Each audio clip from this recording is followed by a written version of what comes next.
Hello and welcome to Tacoma's Elder Care channel.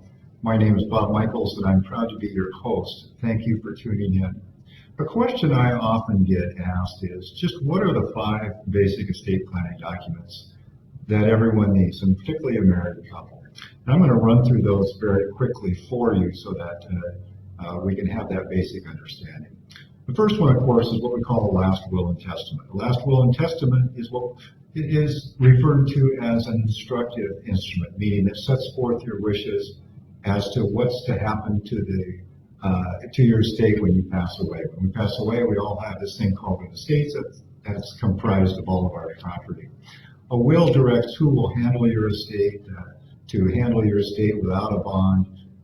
It will indicate where your property is to go, to pay your creditors, whether you wish to be cremated or buried, donate organs, and so forth. So that's the first instrument, a last will and testament. The second one is what we call a durable general power of attorney. A durable general power of attorney is an authorization from you as the principal to someone who you trust to legally act for you.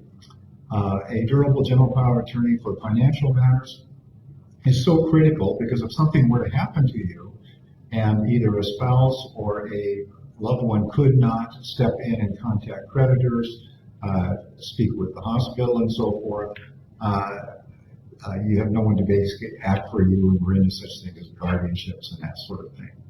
A third document is similar to the durable general power of attorney, but we call it a healthcare power of attorney. And it has the same principle. You're authorizing somebody to act on your behalf, but it's more tailored towards healthcare and healthcare decisions and dealing with your doctor and so forth.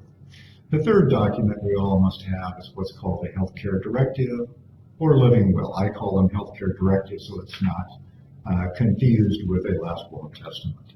A healthcare directive is essentially where if you are in a persistent vegetative state, meaning you're brain dead, or permanently unconscious as determined by your doctor and your representative, you're saying take me off life support.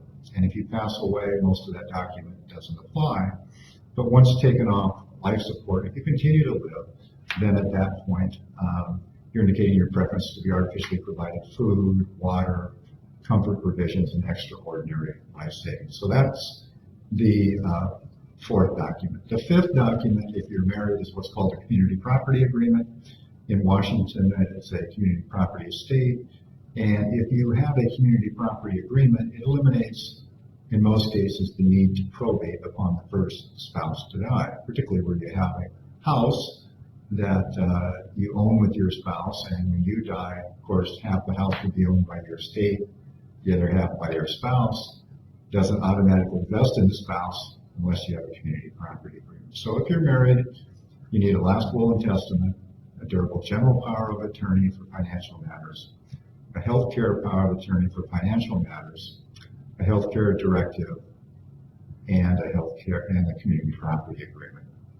So those are the 5 basic documents that we need.